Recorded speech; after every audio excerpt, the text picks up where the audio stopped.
भोजन कला बेले आमे खाद्य को उपयुक्त भाव में आम चोबेबा उपयुक्त चोबेरे खाद्य नड़ी नितर दीजिब तेणु खाद्यटा जिते पतला हम पवन से बेसी जाइब पानी भितर बेसी पवन अच्छी ना पत्थर भितर बेसी पवन अच्छी सरल था पानी तो बेसी पवन तेणु आम खाद्यटा जिते चोबे सूक्ष्म करदेवा प्राणवायु प्रवाहित से प्रचंड भाव किंतु आम खाद्य चौबीस समय आम कथा चोई हेनी आम अपचाहित खाद्य खाइबा तारे से उपयुक्त भाव चर्बित होता चर्पण होता खाद्य से भी जीवना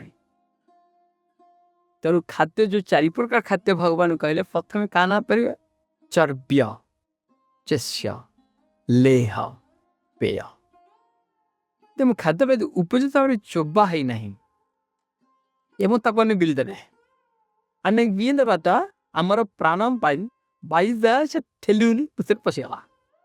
किंतु से सबुलाक खाद्य अग्नि तत्व पहुँची पारा ना कि कहला पाकि रहीदेला डाइजेस्टिव ट्रैक्ट भितर जिते जोर प्राणवायु बाहर भी जीव से जोर अपान फुरीता निज स्थान कर जीव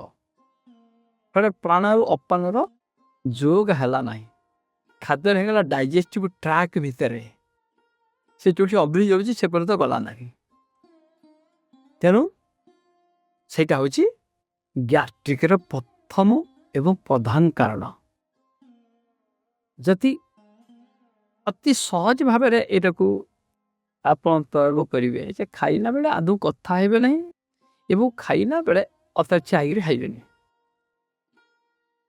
अतर्चाई खाइबे आप समय देते मो 15 मिनट मु खाइबी 20 मिनट मु खाइबी कि अधा घंटे मु खाइबी समय दिंतु आप शोवाई समय दौरान कर्म करने समय दौरान ऑफिस जावाई समय दौरान बंधुना सहित गप संपाई समय दौरान टीवी एपिसोड समय दौरान किंतु खाइबा समय आप देवेनि बसिक भी आप भी कथा गप शुणुवे गीत शुणुवे समाचार पढ़ुवे खाद्य हजम केमती हम ये गोटे सरल जीवन नियमटा को मानतु मसे पर मो पाक आसतु गोटे कम कौन गाली देवाई आसतु जे आप फकड़राम स्वामीजी आपण कथा मु मानिली किंतु मोर गैस्ट्रिक कमी ना तो कौन आप गाड़ी दारोते मत आसतु प्रश्न करके आसतु ना जदि मसे भर आप गैस्ट्रिक 50% न कमिब मत गाड़ी देवाई आसतु और आप जो आसवे कौटे बाट फर्स कर बस आसे पछाड़ी मुझे देदेवी कारण मोर गाड़ीटा दरकार कारण मु जो ज्ञान आपको दूसरे मो निज ज्ञान नुहे एटा वेद ज्ञान एटा शास्त्र ज्ञान आगु ये भाव में मुग कषिता 100 रु अधिक व्यक्ति को गैस्ट्रिक रु से भल है मुझे भल करे मुझे खाली कपदे खाली करदे जे इंडाइजेशन का कारण कौन गैस्ट्रिक कारण कौन एवं मो पाक को द्वितीय थर गाई देवा कई एपर्यंत कहीं आसी आंती तेणु आज आमर ये चैनल जो मैंने शुणुंट अंततः से भर अंततः केत जन गाई देवाई आसिले मु खुशी हेमी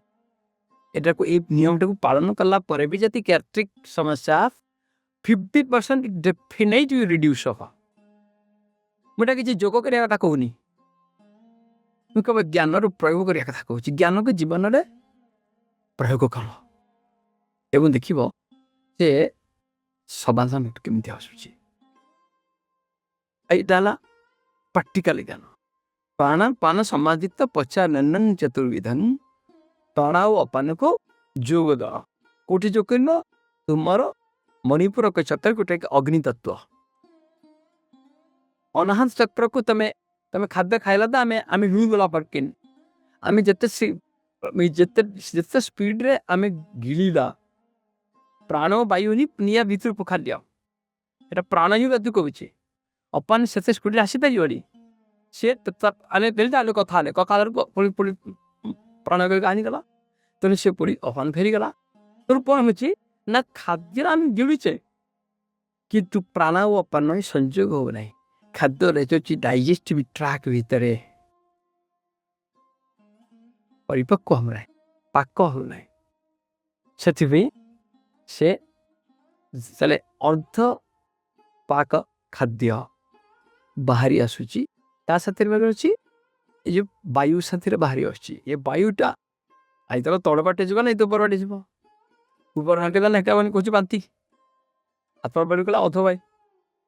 ନାଇଁ ତା ଭିତରେ ଯଦି ସେ ବୁଝିଲା ବାହାରକୁ ଗଲାନି ଭିତରେ ଗଲାନି ସେ ଗାତି ଗଲା ବାକି ସବୁରା ସେ ବିଗାମା ଅତି ସହଜ।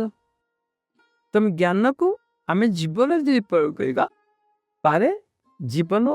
ଶତକଡ଼ା 99% ସମସ୍ୟାର ସମାଧାନ ହେଇଯିବ।